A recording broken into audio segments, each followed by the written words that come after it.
Yeah, in fact, Inagiffy was born while I was at Krea. Very few people know this, but when the pandemic hit, I realized that maybe I should start working somewhere to kickstart my experience.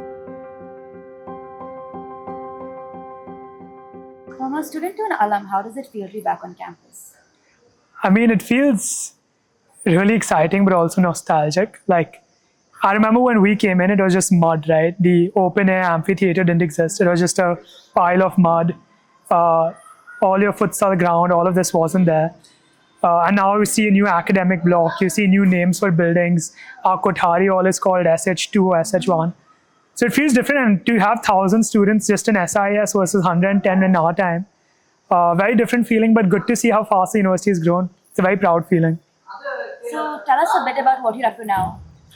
Right now, I'm running a email and WhatsApp marketing agency. So we do everything from newsletters to promotional emails to communities. And we're sending close to 2 crore emails a week as of today. And we remember you being very hands-on and entrepreneurial during your Krea journey too. Did that in some way help jumpstart your present journey and Inagiffy too?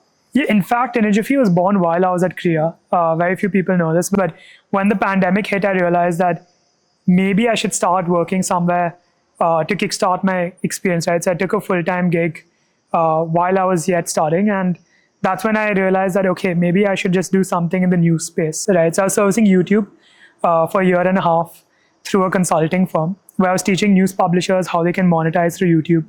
And I said, news publishers make so much money, maybe I should do something in news. So a lot of the Krea juniors and my batch agreed to volunteer, and then we started sending news every single day as GIFs, which is how Inagiffy was born. A year later, we didn't make any money. So we pivoted because we knew emails so well, because we did it literally for 365 days.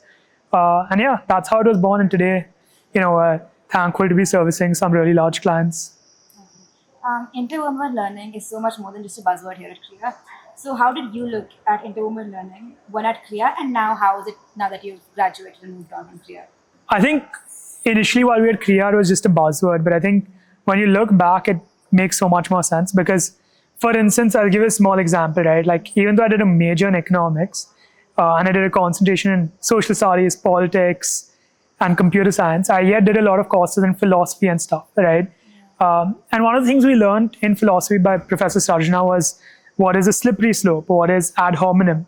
And I think a lot of those yet come into play today when I'm talking to people, when I'm having an argument and things aren't going my way, or if I'm overthinking stuff in general, right?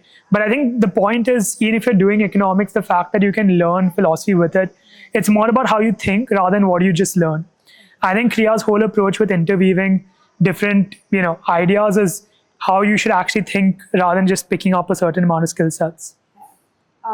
So we remember during the COVID break on campus, you along with a few others had created a Minecraft campus tour, then the pitch presentations to Steve Wozniak, and you have so many fantastic Krea stories. But what is your core memory from Krea? The people, right? Like coming here with my peers, meeting professors, these are hard, ingrained memories, which I can never forget. Like, I think Krea gave us a platform where, me being a very conscious kid coming into Krea, I would never be able to sing in public. I would never be able to dance. But my peers, offered a ballet class, and I learned ballet. There was a cappella, and even though I could barely sing, they taught me how to actually train my voice. So I think peers, professors, and just the culture where they're very encouraging to whatever you want to do. That's what I take back with me, and I think that support is where it's what's landed me to where I am today. Okay, and finally, do you have any advice for the incoming cohort? I think, don't worry or don't be scared about people judging you, right? Like, you don't know everyone, it's a fresh slate. So just be yourself and let people absorb you. And don't have imposter syndrome, right? The batch and Krea in general is very talented. So try to learn from them. Don't think everything is a competition. Just meet your professors. It's no longer the old schooling where you can't go for doubts. Use your office hours, use the campus, the infrastructure, and push boundaries as much as you can.